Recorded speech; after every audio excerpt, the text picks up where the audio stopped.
Hi, my name is Yosin, and this is Whole-Soul Living.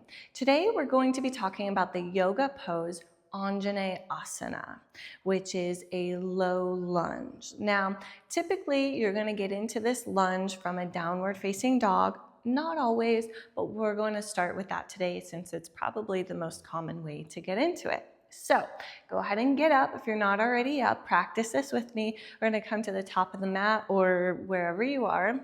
Take a nice big inhale, lifting up. Exhale, fold forward.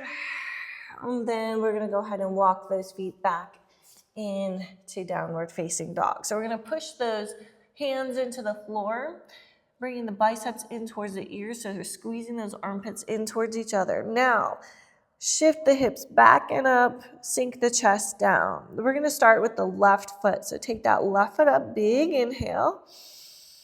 Exhale, bring that knee in towards the forehead. We're shifting forward into a plank and really push the floor away. That makes a little more space coming up onto those big toes.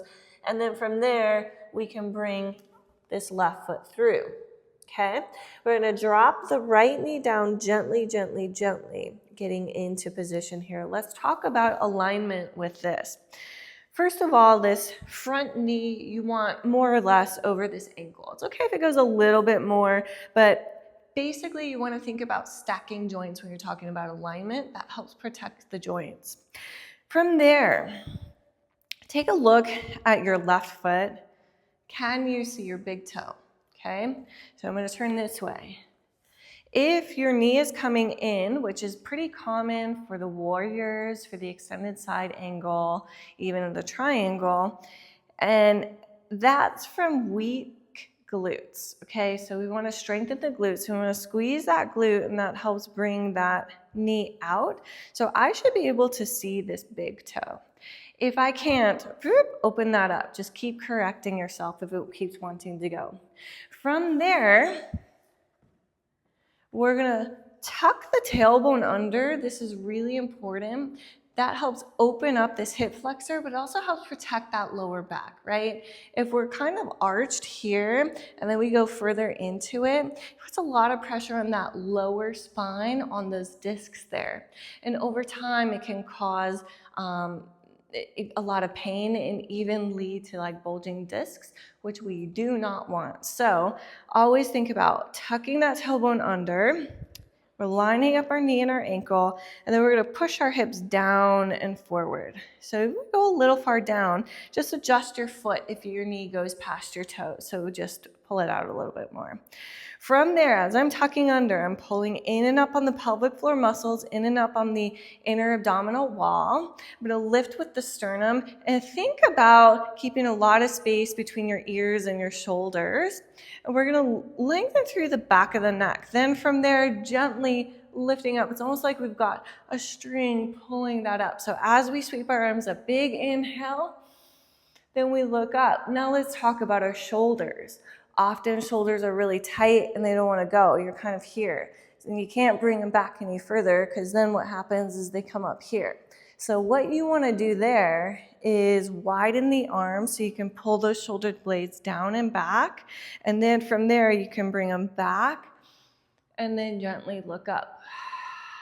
Right? So that's where you go. And then from there, if you've got the flexibility in your shoulders and your lats, and you could bring your biceps in towards your ears or even interlace those fingers and pull back a little bit more. From there, bring both hands to the floor on either side of that left foot. We're going to do the other side now. So go ahead and walk your feet back into downward facing dog. We'll take a big inhale and exhale. Sink down. Inhale, left foot comes up. Bring that knee in towards the forehead, shifting forward. We're rounding the back, pushing the floor away, and then walking that right foot forward. Gently drop that left knee down. Again, drawing that navel in, tucking that tailbone under, and let the motion come from the base of your spine as we lift up. Big inhale, reach those hands up.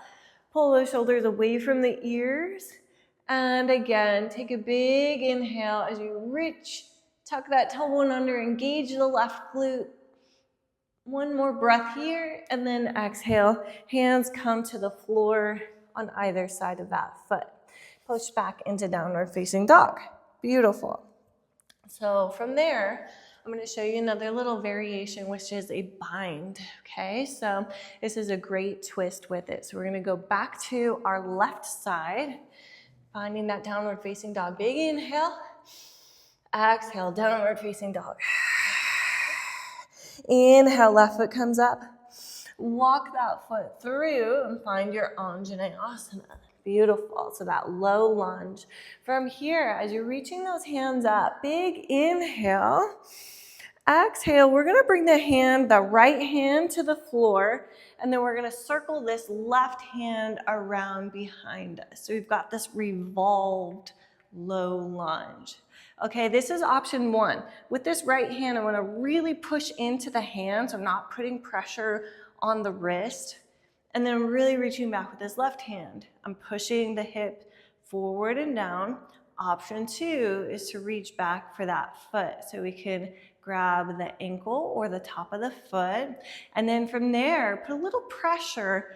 Push your foot into your hand as you push your right thigh down and forward. That really opens up the quad and the hip flexor. And then as we're looking back, and again, you can bring it as close as your flexibility will allow. One more inhale. And then exhale, release that gently. Come back into downward facing dog. I'm gonna do the right side now. So big inhale. Right foot comes up, exhale, bring that in, and settle that foot down. Gently bring that left knee down. Find your Anjaneyasana, big inhale, reaching up.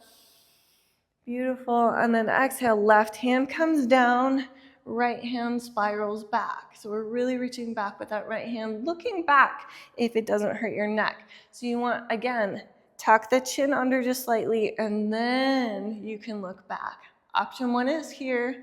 Option two is a reach back and grab the top of the foot or the ankle. And again, drawing the knee ball in, pushing that knee down, pushing the hips forward and down.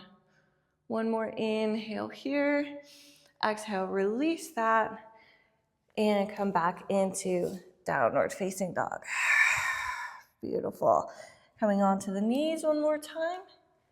And then that was that spiral bind, the revolved low lunge, revolved Anjaneyasana. So that is really, really good for opening up those quads and the hip flexors, which most of us need because we sit a lot. When we're sitting, right, think about this. Hip flexors are tight, and then the quads get tight. And so we want to really work on opening that up, and that can also help our hips and our lower back as well. So with that, if you have any questions, if you have any additions, or if you have any other special things that you like to do with your Anjaneyasana, go ahead and put that in the comments below and share it with our community. And if you have any other requests that you want, go ahead and put that in the comments as well. And with that, I wish you a wonderful, beautiful day. Be sure to like and subscribe if you like this content. And thank you for watching. Namaste.